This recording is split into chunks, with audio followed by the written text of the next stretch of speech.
माँ बताती है, उस समय घर में सब बहुत खुश थे। जल्दी ही घर में खुशखबरी आने वाली थी।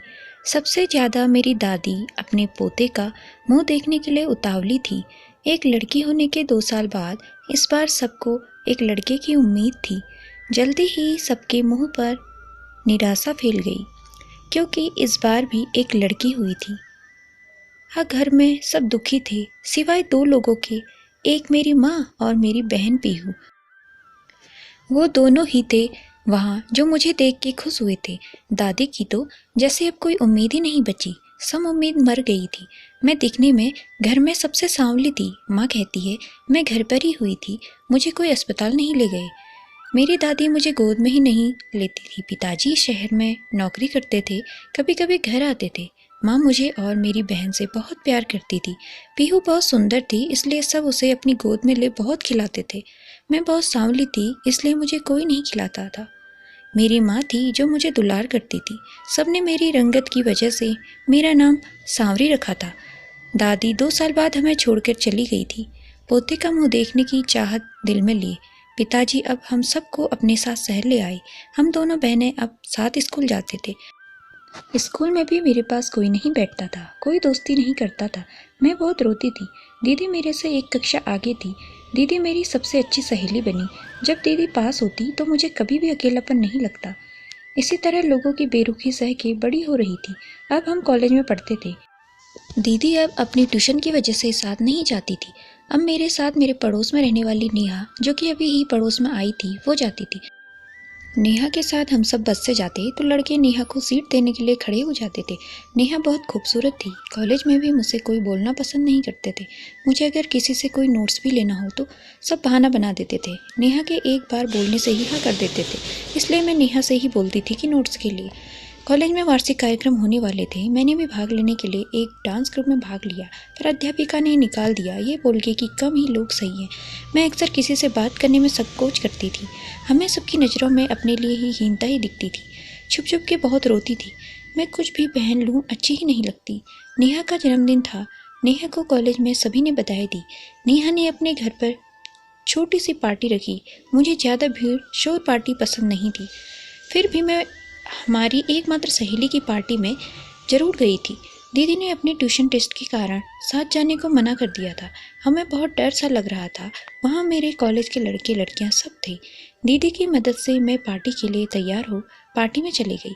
वहाँ नेहा मेरे से एक दो बात कर अपने बाकी के दोस्तों के स्वागत में लग गई, क्योंकि कॉलेज का कोई मेरे से बात करना पसंद नहीं करते थे। इसलिए मैं चुपचाप एक जगह बैठ गई।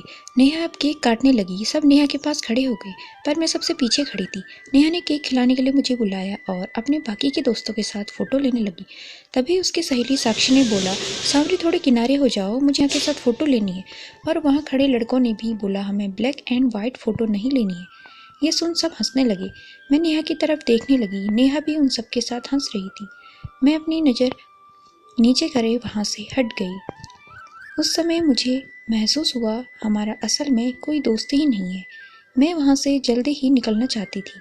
मैं नेहा को गिफ्ट देने के लिए नेहा के पास गई। उस समय भी नेहा सबके साथ फ़ोटो लेने में व्यस्त थी। मैंने नेहा को गिफ्ट दिया। नेहा मुझे रोक रही थी। उसने कहा, एक फ़ोटो तो ले लो हमारे साथ।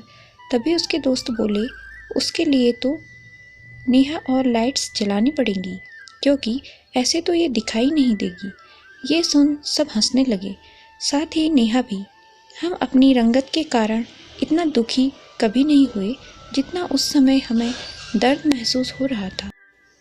हम अब सीधे वहाँ से निकल रोते हुए अपने घर पर रुके और आंसू साफ कर घर में गए। दीदी ने पूछा, कैसी रही पार्टी? हमने मुंह नीचे करे ही बोल दिया, बहुत अच्छी थी।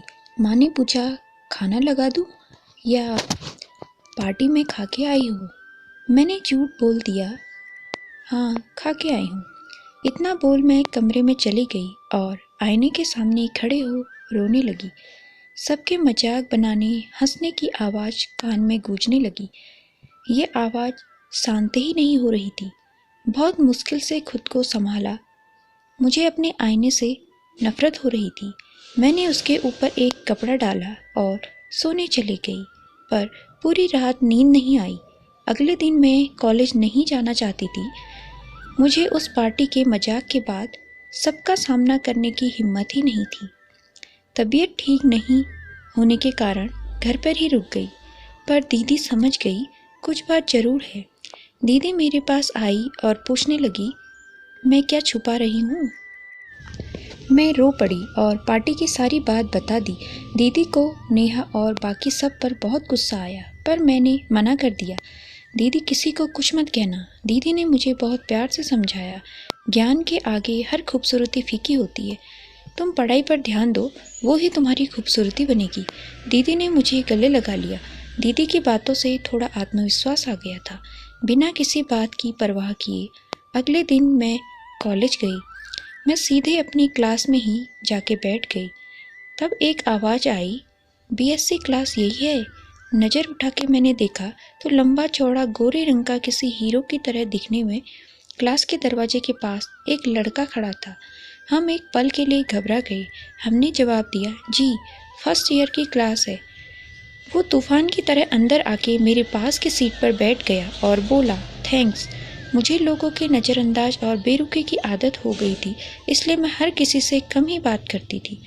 उसने फिर बोला, क्लास कितने बजे से है? मैंने जवाब दिया, 10 बजे से। फिर उसने बोला, ओहो अभी तो 20 मिनट है। वैसे मेरा नाम तरुण है और आपका? सांवरी। मैंने बिना उसकी तरफ देखे बोला। वो भूल ही जा रहा था। मैं दिल्ली में रहता था, अभी कुछ टाइम यहाँ शिफ्ट हुआ हूँ। तरुण ने बोला, आप हमें अब तक जो भी कुछ क्लास में हुआ उसके क्या नोट्स दे सकती हैं? मैं तरुण की तरफ आश्चर्य भरी नज़रों से देखने लगी। मेरे से ऐसे पहले कभी किसी लड़के ने बात नहीं की थी। शायद मुझे लोगों ने अपने लिए अरुचि देखने की आदत हो गई थी। मैंने हाँ में सर हिला दिया। क्लास का समय हो गया था। सब लोग क्लास में आने लगे। नेहा आई और फिर मेरे से माफ़ी मांगने लगी। आई एम सॉरी सांवरी, तुम्हें हमारे और हमारे दोस्तों के कारण इतनी ठेस पहुंची। मैं मुस्कुराते हुए बोली, कोई बात नहीं नेहा, सबकी अपनी अपनी सोच है। किसी की ऊंची सोच होती है, किसी की नीची। नेहा ये सुन कुछ चौंक सी गई। शायद उसे हमसे ऐसे जवाब की उम्मीद नहीं थी। मुझे भी न जाने कहाँ से ये जवाब मुँह से निकल गया। जब कोई गैर मेरे साथ बुरा करे तो इतना दुख नहीं होता, पर दोस्त होते हुए भी कोई इस तरह दिल को चोट पहुंचाए तो बहुत ठेस लगती है। ये जवाब उसी गुस्से के कारण था। तरुण को देख सभी लड़कियां उसके बारे में जानना चाहती थी। मेरे पीछे बैठी लड़कियों से आवाज़ आ रही थी, अरे ये इतना स्मार्ट नया स्टूडेंट कौन है? नाम क्या है इसका? चल न बात करते हैं। इतने में प्रोफेसर सर क्लास में आते हैं। सब शांत हो जाते हैं। सर तरुण को देख बोलते हैं, न्यू एडमिशन अपना परिचय दो। तरुण खड़ा हुआ। सबकी नज़र उस पर थी। सभी लड़कियां उसके बारे में जानने को उतावली सी हो रही थी। तरुण ने अपना परिचय दिया। तरुण से प्रोफेसर ने पूछा, तो इतने दिन का जो लेक्चर मिस हो गया वो कैसे करोगे? तरुण ने बोला, हम किसी से नोट्स ले लेंगे। इतने में नेहा बोली, हम दे देंगे, हमारा नोट्स पूरे हैं। और फिर क्लास की और भी लड़कियां बोलने लगी, हम दे देंगे। तरुण ने इन सबको थैंक्स बोल के बोला, नहीं मैंने सांवरी से मांगे हैं नोट्स, वो हमें दे देगी। क्लास की सभी लड़कियां मुझे ऐसे घूर रही थी जैसे मैंने न जाने क्या चुरा लिया है। कहानी में आगे क्या होने वाला है ये जानने के लिए हमसे जुड़े रहिए और हमारे चैनल को सब्सक्राइब कीजिए। धन्यवाद।